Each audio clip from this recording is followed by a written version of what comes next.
Hi Rebecca, could you give us a really brief summary of the paper that you wrote for the UK's Changing Union project, please? Yep, my paper looked at civil society in Wales, specifically the capacity of civil society in Wales to engage with the legislature and with government policy.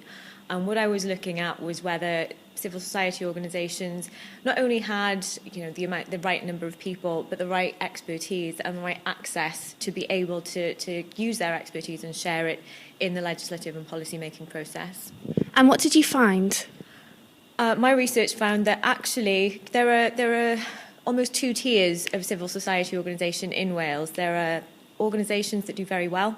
They're very informed, they're very engaged with government, and they are consulted very, very frequently for their expertise.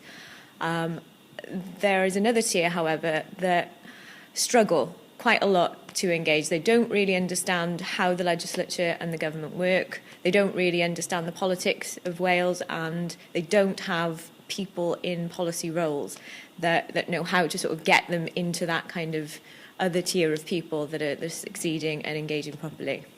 Do you think civil society in Wales is more lacklustre in terms of its engagement with politics than other nations of the UK?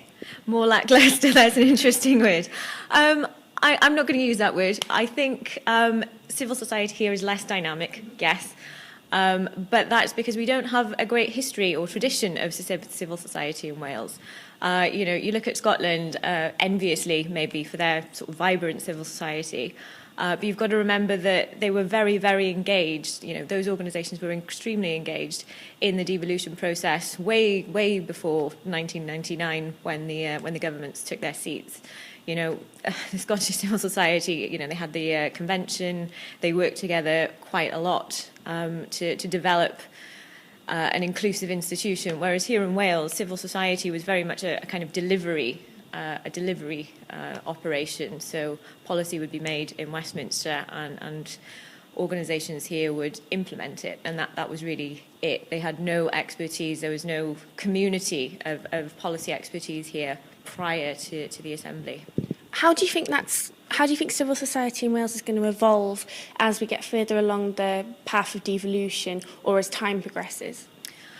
The evolution of civil society, I think, depends on a couple of things. It depends on the financial support that it's given, but it also depends on the kind of political environment that it's growing into.